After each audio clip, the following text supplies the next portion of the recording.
Wilayah Sumatera bagian utara dilanda bencana banjir dan longsor. Hingga sepekan pasca bencana, masih ada wilayah atau daerah yang terisolasi sehingga warganya belum menerima bantuan dari pemerintah. Sejumlah kepala daerah menyatakan tidak sanggup menangani dampak banjir dan longsor yang melanda wilayah Sumatera ini. Beberapa kepala daerah meminta agar bencana banjir dan longsor di Sumatera Utara, Sumatera Barat, dan Aceh ditetapkan sebagai bencana nasional. Kalau di Kabupaten Nagan Raya Aceh, itu kita ada 5 orang yang sekarang masih hilang. 5 orang yang masih hilang. Dan ada 4 kecamatan yang terdampak. Yang paling parah 1 kecamatan lagi itu masih terisolir sekarang. Kecamatan Betung, Atu, Banggalang ya. Sudah 3 hari yang lalu menandatangani surat tidak sanggup dari segi anggaran menangani banjir ini, Bu. Saya sudah teken, sudah tanda tangani. Jadi oleh karenanya mungkin sama juga dengan daerah-daerah lain di Aceh, dengan kondisi kami yang sangat terbatas, maka kami mohon uluran tangan dari pemerintah pusat maupun dari pemerintah Provinsi Aceh untuk segera membantu penanganan banjir ini, Bu, termasuk pasca banjir nantinya. Kalau menurut kami bermohon kepada Bapak Presiden supaya bencana besar ini dapat ditetapkan sebagai status bencana nasional. Itu memang benar barangkali apa yang disampaikan oleh Bapak dari BNPB, tapi khusus untuk Kabupaten Nagan Raya sampai saat ini itu belum ada bantuan dari pemerintah pusat yang kami terima, Pak. Jadi oleh karenanya saya kira dengan penetapan status bencana nasional ini, maka penanganan akan lebih cepat. Dan kami memang sudah kewalahan sekali dengan kemampuan daerah, sebagaimana tadi kita sudah menandatangani ketidakmampuan daerah. Untuk pemulihan tentu nanti akan kita lihat nanti ada perumahan ya, nanti ada perumahan, kemudian ada infrastruktur, kemudian juga ada areal pertanian, ya tentu ini butuh waktu yang cukup panjang.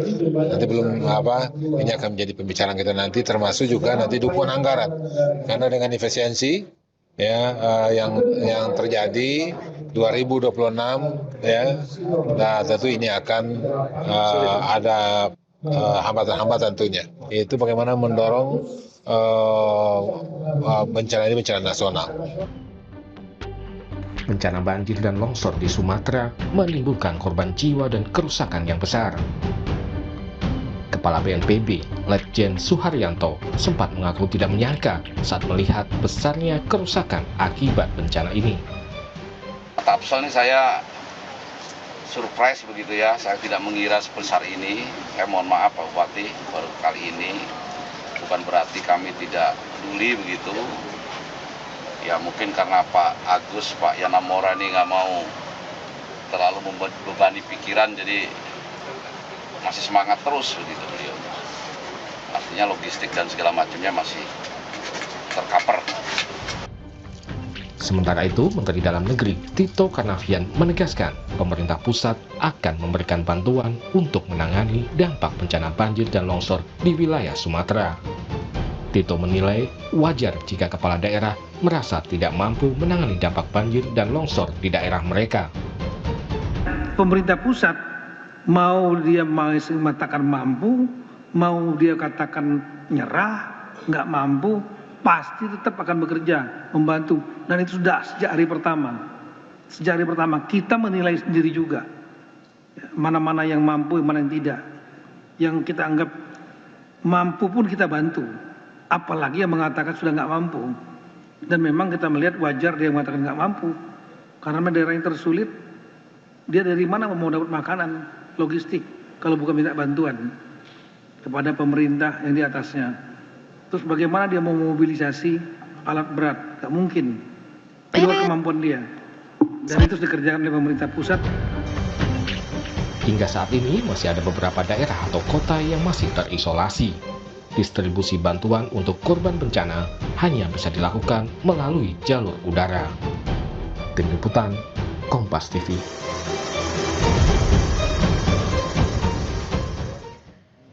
Saudara, bencana demi bencana kembali melanda, mulai dari banjir hingga longsor yang terus berulang setiap tahun. Pertanyaannya, mengapa pola yang sama terjadi lagi? Apakah kita belum belajar dari pengalaman sebelumnya?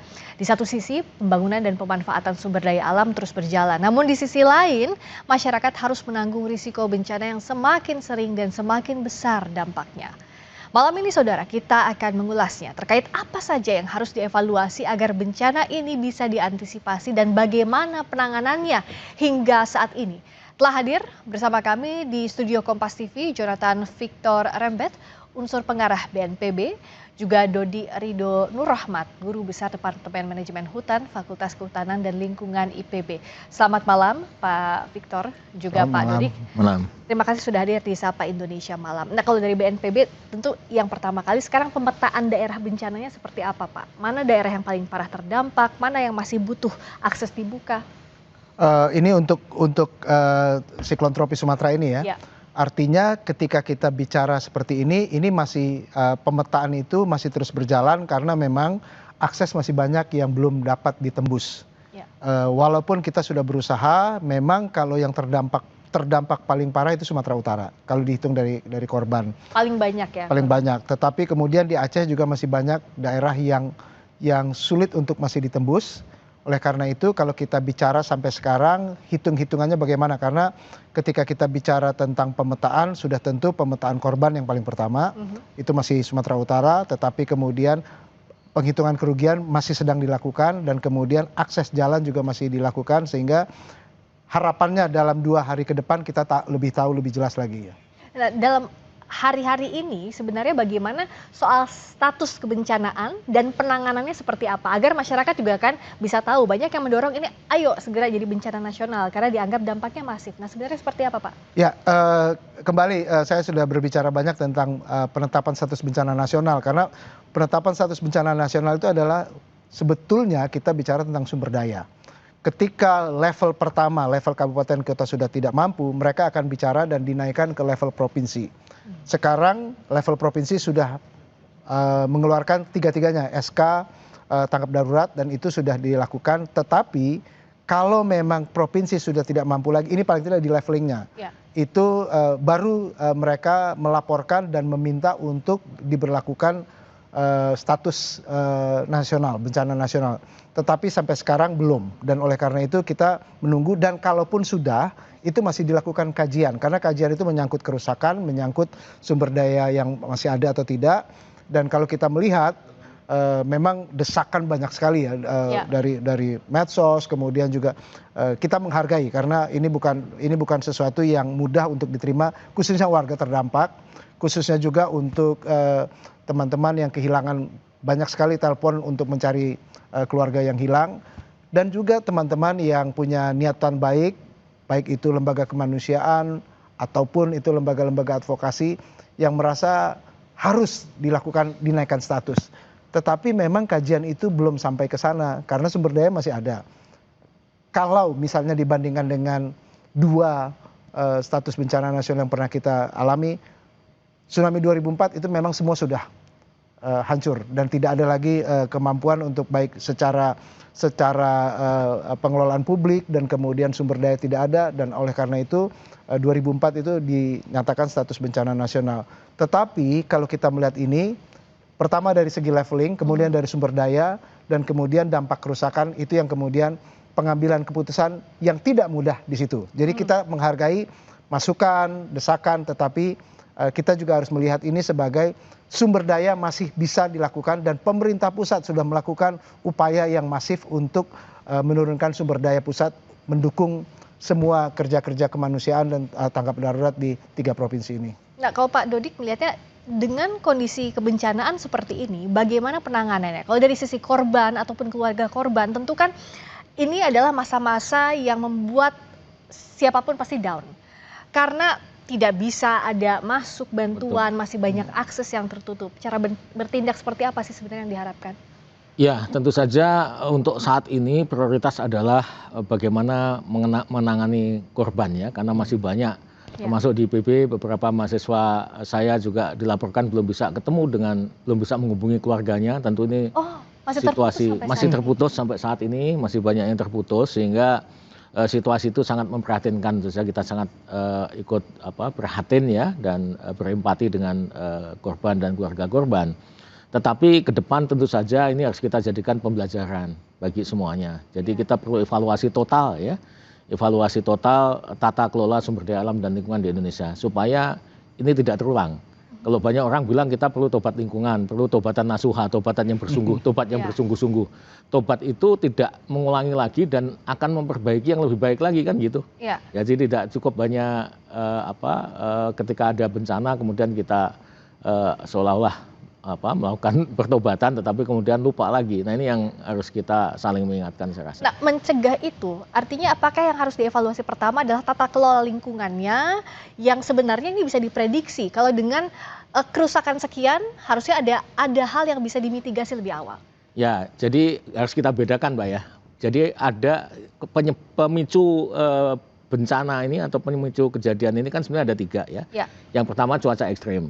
Cuaca ekstrem itu nggak bisa kita manage, yang bisa kita mitigasi, karena itu given sifatnya. Given udah siklon ya sudah, itu cuaca, given. Ya? Cuaca ekstrem itu kita bisanya memitigasi, bukan memanage. Yang kedua kondisi geografis, adanya di pegunungan dan sebagainya, kita bisa memitigasi.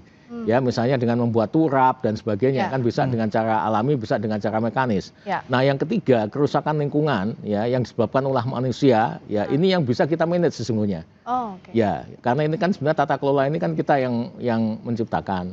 Nah ini menurut saya yang ketiga ini yang bisa kita manage dan kita hindari karena sebetulnya kalau kita tanya penyebab penyebab dari kejadian ini kan kita harus pisahkan. Kejadian ini sendiri banjir bandang ini kan sebetulnya akibat ya. Penyebabnya kan ada yang namanya akar masalah, ada gejala masalah. Kita lihat hutan gundul itu gejala masalah. Tapi akar masalahnya kenapa hutan gundul? Akar masalahnya kan ada tata kelola di situ yang harus kita perbaiki.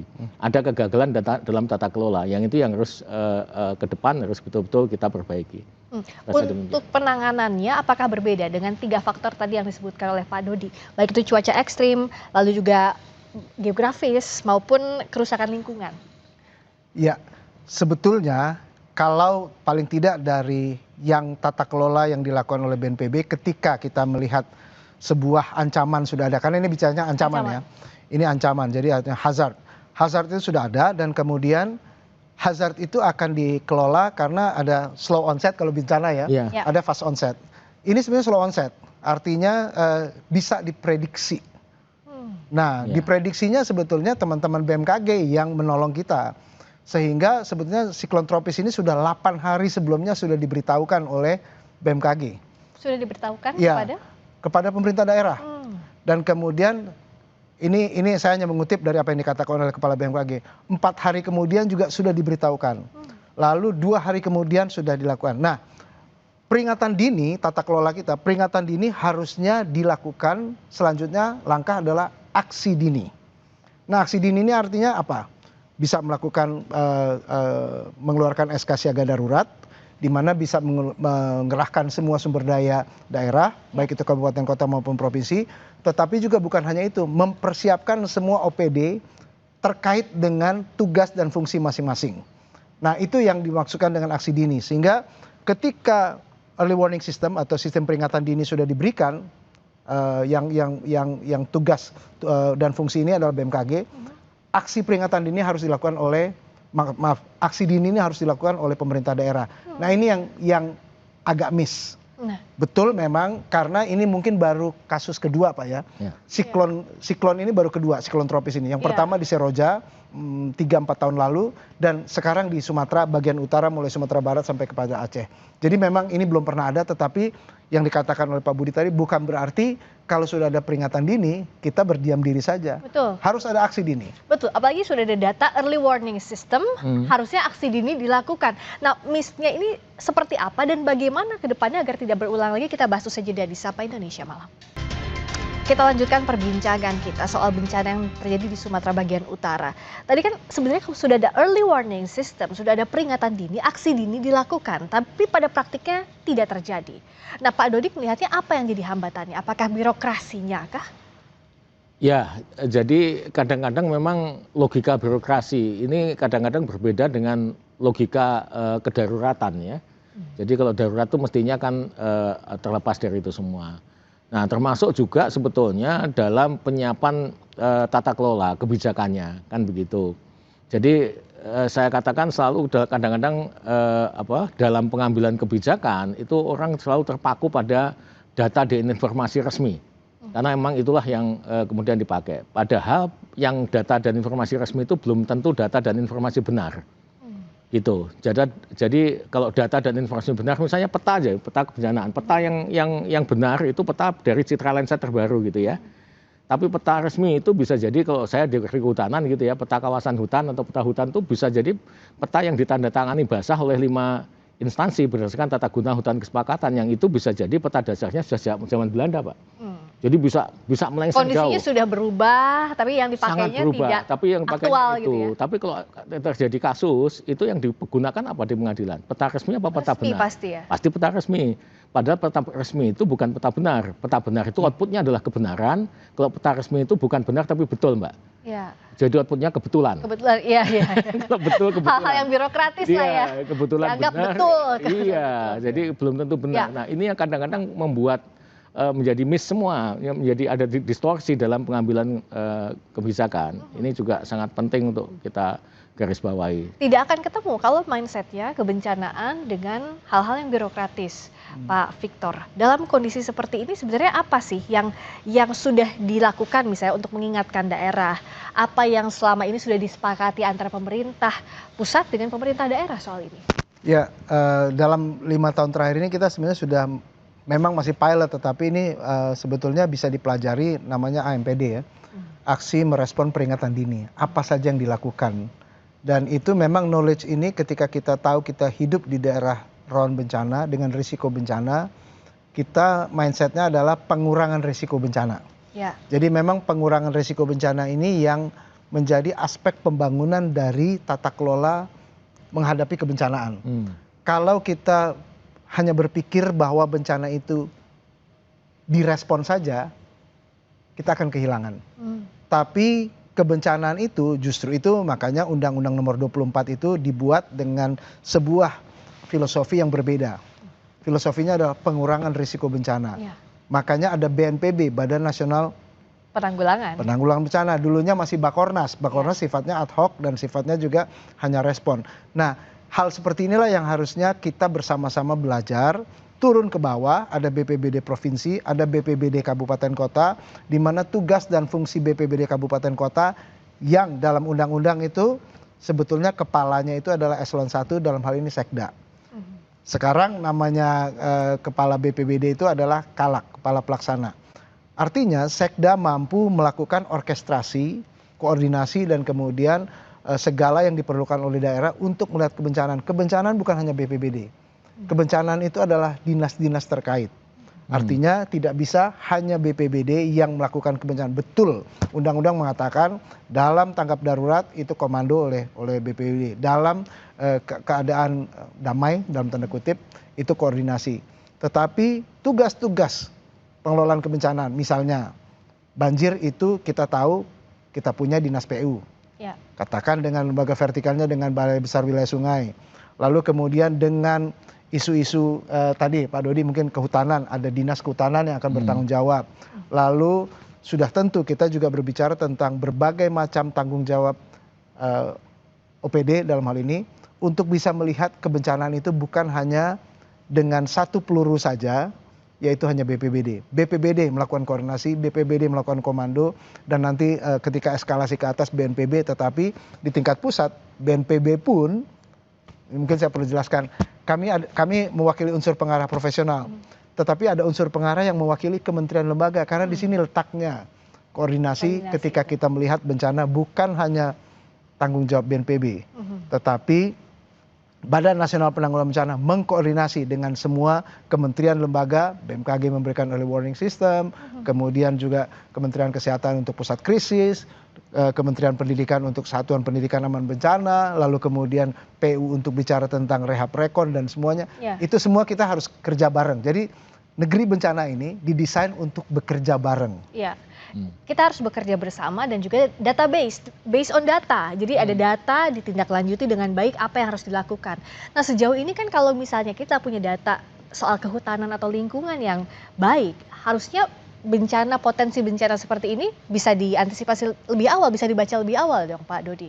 Ya, memang seharusnya seperti itu ya. Harusnya kita punya data yang sama, tapi kita semua sama-sama tahu ya, bicara data itu kan masing-masing instansi punya data sendiri ya. Kadang-kadang juga tidak mudah juga untuk mengatasi karena egoisme sektoral itu sangat kuat, suka tidak suka. Egoisme kedaerahan juga sangat kuat. Nah ini juga mungkin karena target-target nasional itu ada indikator kerja utama itu dibebankan pada sektor atau pada daerah. Mestinya kan semuanya untuk mendukung pembangunan nasional, mendukung kemaslahatan ya untuk masyarakat luas, itu kan yang harusnya kita gunakan. Nah oleh karena itu kalau saya mengusulkan, terlepas dari ini kan kondisi darurat, oke kita tangani secara kedaruratan, tetapi pada saat kondisi normal kan kita tidak boleh mengulang lagi, sehingga semuanya harus kita tata ulang, ya kita evaluasi ulang, mulai dari kenapa terjadi kegagalan kebijakan, ya kenapa kebijakan bisa tidak berjalan sebagaimana semestinya. Nah ini bisa kita lihat dari yang pertama itu dari substansi kebijakannya sendiri. Jadi kegagalan kebijakan bisa disebabkan 3 hal. Yang pertama bad policy, kebijakannya itu sendiri salah atau jelek. Yang kedua bad execution, mungkin kebijakannya substansinya baik, tetapi pelaksanaannya yang jelek. Yang ketiga bad luck ya, nasib kebijakannya jelek. Nah kita nggak bicara masalah nasib lah, tapi yang pertama dan yang kedua tadi yang sangat penting, karena substansi kebijakan ini harus diperbaiki dulu. Kalau ada yang keliru harus sama-sama kita betulkan, kita benarkan gitu, supaya nantinya ketika dilaksanakan itu bisa berjalan dengan baik. Karena substansi kebijakan yang salah dilaksanakan dengan baik dan konsisten, hasilnya akan konsisten salah. Nah ini kan menjadi persoalan. Makanya gitu. Sejak awal harus betul dulu itu. Harus dibetulin dulu, harus dibenarkan dulu. Nah kemudian ketika itu sudah benar, baru eksekusinya harus baik. Misalnya ada AMDAL, ya dilaksanakan kan gitu. Ada kajian lingkungan hidup strategis, ada RT/RW, ya. Kalau itu sudah RT/RW sudah benar, tapi kalau dilanggar kan artinya bad execution itu. Ya, itu saya rasa.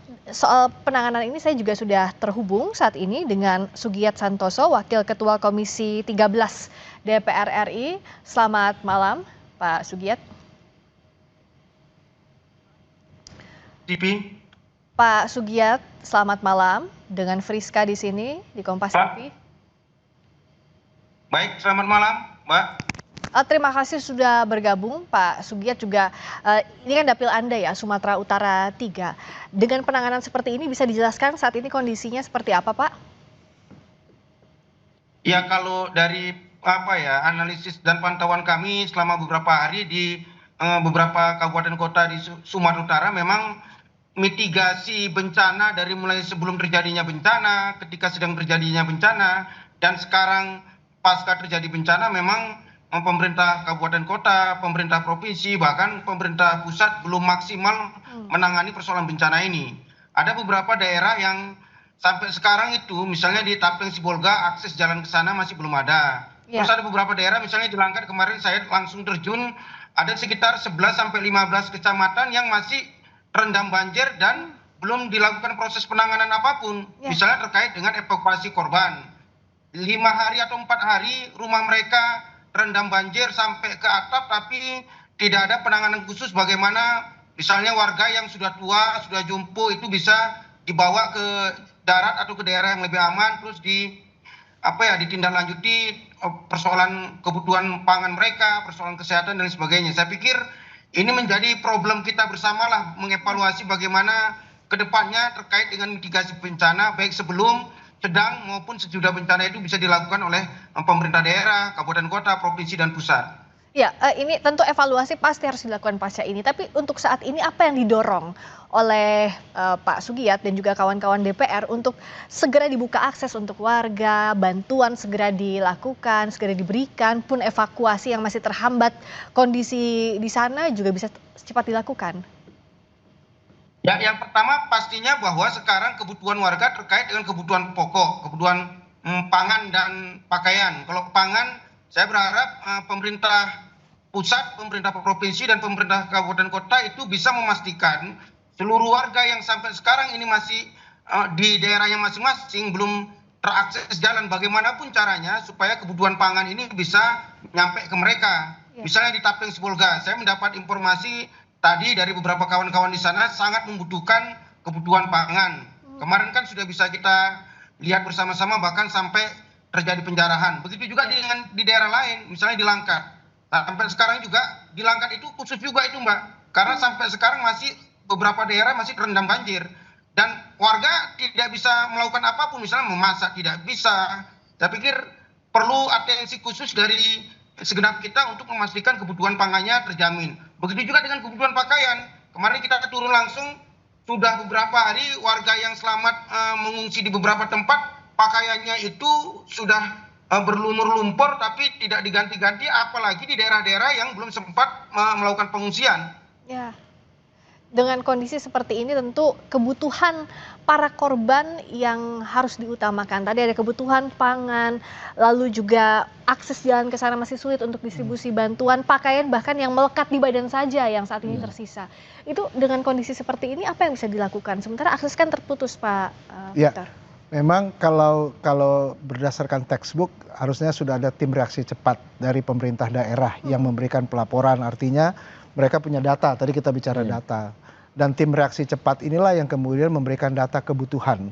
Nah, memang yang harus kita bersama-sama, tadi Pak Sugiat mengatakan kita harus bersama, tidak bisa sendiri. Artinya dalam kondisi yang seperti ini BNPB melakukan pendampingan. Dan oleh karena itu pendampingan ini menolong setiap kabupaten kota untuk bisa bekerja lebih efektif. Pertama, mereka dalam kondisi yang panik. Kemungkinan keluarganya juga terdampak, kita harus mengakui itu. Yang kedua, sumber daya yang sangat terbatas. Dan oleh karena itu dari pusat Badan Nasional Penanggulangan Bencana berusaha untuk melakukan pendampingan. Tetapi juga sekarang yang sedang dikerahkan adalah relawan. Relawan itu sudah ribuan jumlahnya dan tinggal bagaimana disebar untuk kemudian bisa menolong dalam pengumpulan data, artinya menolong untuk kaji cepat, lalu kemudian menolong juga untuk pemenuhan kebutuhan awal, kebutuhan baku, dan ketiga bisa juga mendampingi, saya katakan mendampingi karena yang tugas utama itu SAR untuk pencarian dan evakuasi. LSM atau apapun yang punya tim yang untuk melakukan pencarian itu hanya pendampingan karena yang sebagai tugas pokok dan fungsinya adalah Basarnas, dan Basarnas akan melakukan evakuasi dan juga upaya-upaya yang masih mencari korban yang hilang. Pak Sugiat, kalau dengan kondisi seperti ini kan tadi ada laporan juga, tadi dari BNPB sudah menjelaskan bagaimana yang seharusnya dilakukan, koordinasi dengan tim reaksi cepat pemerintah daerah. Kalau dari DPR apalagi di dapil Bapak, saat ini kondisinya siapa yang bisa dikontak secara langsung, yang bisa membantu setidaknya proses komunikasi ini berjalan lancar? Karena kan sekarang kondisinya juga sulit sekali dihubungi. Berikutnya, agar pembukaan jalan akses bantuan antara pemerintah daerah dan pusat juga berlangsung dengan baik, Pak. Tapi dijawabnya usai jeda, sesaat lagi di Sapa Indonesia Malam. Masih di Sapa Indonesia Malam, saya ke Pak Sugiat dulu. Kemarin kan sempat ke dapil ya Pak, dan menyambung pertanyaan saya tadi. Jadi koordinasi di lapangannya seperti apa? DPR mendesaknya seperti apa? Karena kan lagi-lagi kalau seperti ini pemerintah daerah dan pusat harus bergerak bersama. Dan hari Kamis ketika puncak-puncaknya hujan yang sangat deras beberapa hari di Sumut, saya berada di Kota Medan. Ini ambil contoh misalnya di Kota Medan. Ya. Pada saat itu kita sudah dapat banyak pengaduan, misalnya rumah mereka sudah tenggelam dan beberapa orang tua yang itu tidak mungkin mereka menyelamatkan diri sendiri, perlu evakuasi lah. Ya. Tapi kita agak kesulitan misalnya melapor ke pemerintah daerah, pemerintah provinsi, apalagi pusat ya, karena ya tidak mungkin kita misalnya mengevakuasi tidak ada perahu karet misalnya kan. Saya pikir ini menjadi kelemahan besar terkait dengan mitigasi prabencana. Memang tidak ada kesiapan yang sangat signifikan dari pemerintah kita terkait dengan bencana ini, itu agak kesulitan. Lalu yang bisa kami lakukan sebagai relawan, kami kan relawan punya kekurangan sendiri. Tadi dikatakan bahwa kolaborasi betul, tapi ada porsinya masing-masing. Misalnya kami lah sebagai relawan, yang bisa kami lakukan pada saat bencana ini paling menyiapkan kebutuhan pangannya, itu pun terkendala dengan proses distribusi yang lapangannya itu tidak bisa kita tembus. Ya. Itu di Medan. Saya juga ke Langkat misalnya, ada beberapa kecamatan yang itu beberapa hari terendam banjir. Kita sudah kumpulkan kebutuhan pangan, kebutuhan pakaian, tapi karena memang letak lokasinya yang memang betul-betul tidak bisa ditembus, kita problemnya di situ. Nah, ini masukan ke depan supaya tidak terulang seperti ini lagi di daerah. Mungkin kita tidak mendoakannya, tapi ketika terjadi bencana, minimal kabupaten kota itu punya perahu yang bisa mengevakuasi atau punya alat transportasi ketika bencana itu bisa masuk ke situ supaya minimal mewajibkan mengevakuasi warga. Lalu yang kedua, mendistribusikan kebutuhan pangan, kebutuhan pakaian. Saya juga kemarin berkoordinasi dengan beberapa kepala daerah, misalnya di Tapsel, Pak Gus Irawan dari awal sudah mengeluh bahwa bencana ini sangat besar dan korbannya itu tidak seperti yang diperkirakan di awal yang hanya belasan tapi bisa ratusan. Apalagi di sana korbannya itu adalah korban longsor. Proses evakuasinya sangat terkendala ketika tidak ada dukungan peralatan yang memadai. Saya pikir izin yang punya kemampuan untuk itu, saya pikir dalam konteks institusi negara itu seperti BNPB, Basarnas tadi dikatakan, juga TNI. Tapi lagi-lagi kenapa ini masih berlarut-larut? Saya pikir ini perlu kritik juga kita kepada institusi negara di tingkat pusat misalnya. Ada yang menganggap di awal-awal, mohon maaf ya, di awal-awal BNPB menganggap bencana ini seperti sepele, hanya mencekam di media sosial saja seperti yang dikatakan oleh Kepala BNPB. Tapi di lapangan yang kami temukan bencana ini sangat mengerikan sekali. Itu di Medan, Deli Serdang, apalagi Tapeng Sibolga, dan satu kali lagi Langkat itu perbatasan dengan Aceh Tamiang. Sampai jadi ini Aceh Tamiang itu belum terakses apapun, padahal daerahnya sudah luluh lantah. Saya pikir itu. Ya, Pak Victor bisa dijawab tadi evaluasi catatannya dalam penanganan bencana? Ya, sebetulnya ketika kita melihat hal ini, berkali-kali Pak Sugiatno mengatakan mitigasi. Kalau kita mau mengevaluasi, sebetulnya setiap daerah itu kalau sudah tahu, tadi saya katakan ancaman bencananya dan resikonya apa, seharusnya sudah punya namanya rencana kontingensi. Rencana kontingensi itu artinya sudah tahu berapa perahu karet yang mereka miliki, berapa personel yang dimiliki. Jadi kalau mau mengevaluasi itu kan berdasarkan rencana. Kalau tidak ada rencana kita nggak bisa evaluasi ya. Nah dari Rencon itu kita bisa melihat sebetulnya kekuatan sumber daya dari pemerintah daerah di mana untuk sebuah ancaman ataupun resiko bencana yang ada. Dan kita juga BNPB sudah punya yang namanya IRBI, Indeks Resiko Bencana Indonesia. Dan bahkan setiap orang sudah bisa juga mengakses, sekarang sudah ada aplikasi yang namanya Inaris. Dia tahu lokasi itu ancamannya apa. Tetapi memang kalau yang ini anomali menurut Kepala BMKG, memang seharusnya early warning system itu sudah menjadi catatan yang luar biasa di garis bawahi, kalau bisa di stabilo, dilakukan laporan oleh kepala daerah. Sehingga harus sudah menyiapkan dari awal. Nah itu Rencon. Dari Rencon ada rencana operasi. Kita kemudian mengevaluasi dari rencana operasi juga. Rencana operasi inilah yang kemudian membuat kita, oh ini memang yang harus kita lakukan. Ini yang tidak. Nah selain itu kita juga punya berbagai macam model untuk kalau Pak Sugiatno mengatakan berbagai macam. Itu ada yang kita namanya penilaian ketangguhan desa. Bahkan turun sampai ke desa Mbak. Artinya itu kita ada juga katalog ketangguhan. Nah ini harusnya referensi ini sudah cukup. Bisa dilakukan, tetapi bagaimana kita mempunyai pengetahuan, kita sudah punya melakukan apapun juga, bagaimana mengimplementasinya untuk membangun ketangguhan masyarakat di mana seorang kepala daerah bertanggung jawab. Ini amanat Undang-Undang Dasar 45, melindungi tanah tumpah darah, dan sudah tentu level ke atas provinsi dan pemerintah pusat mendukung dan kemudian mensupport sebisa mungkin untuk membangun ketangguhan itu. Terakhir Pak Dodik, agar ini tidak berulang, sebenarnya kan pertanyaan banyak pihak, bisa atau tidak fungsi lingkungan ini dikembalikan? Kalau melihat kerusakannya saat ini sudah terlihat masif. Ya, jadi itu tergantung dari kondisi lingkungannya sendiri. Jadi lingkungan itu punya namanya tolerance ya, ada namanya limits. Kalau dia sudah melewati batas irreversible tentu saja sangat sulit untuk dikembalikan. Tetapi begini intinya sebetulnya, dalam tata kelola lingkungan ini yang harus kita perbaiki khususnya di Indonesia itu kita jangan berlandaskan pada asumsi-asumsi umum. Jadi seringkali kita membuat peraturan tentang lingkungan itu dasarnya itu umum. Kayak misalnya nggak boleh nebang pohon 50-100 meter di bantaran sungai, kiri kanan sungai. Itu kan aturan umum. Padahal kalau lokasinya di hulu, jangankan 50-100 meter, mungkin 1-2 meter saja kan berbahaya kalau lokasinya di hulu. Tapi sebaliknya kalau di hilir, mungkin kita bisa nemu kompleks perumahan yang namanya riverside. Riverside itu kan bibir kali gitu Bibir ya. kali. Nah ini sama dengan di Venice, di Amsterdam atau mungkin di Jakarta, itu yang paling penting drainase. Nah yang kedua terkait dengan sanksi hukum sebetulnya supaya tidak terulang lagi ya, itu menurut saya ini sedikit masukan. Kalau menurut saya sebetulnya sanksi hukum lingkungan yang efektif itu bukan dari besarnya nilai denda yang ratusan triliun ya, yang banyak diantaranya tidak bisa dieksekusi. Tapi kalaupun bisa dieksekusi, kalau itu bentuknya adalah PNBP, dia tidak digunakan atau sulit digunakan untuk pemulihan lingkungan. Padahal itu harusnya dilakukan untuk pemulihan lingkungan. Sehingga kita kembalikan lagi ke undang-undang bahwa sebetulnya sanksi lingkungan yang utama itu adalah tindakan tertentu namanya. Tindakan tertentu berupa pemulihan lingkungan. Jadi kalau ada denda dan sebagainya, alokasikan ke sana, sedangkan yang lain-lain sifatnya pidana, mungkin bisa kurungan dan sebagainya. Saya rasa itu yang harus kita dahulukan ya, pemulihan lingkungan. Pemulihan lingkungan dilakukan. Sekarang kita sepakat bahwa yang harus ditangani terlebih dahulu adalah korban, manusianya, tapi evaluasi setelah ini harus wajib dilakukan agar tidak berulang lagi. Terima kasih Pak Victor, terima kasih Pak Dodik, terima kasih juga Pak Sugit sudah hadir di Sapa Indonesia Malam.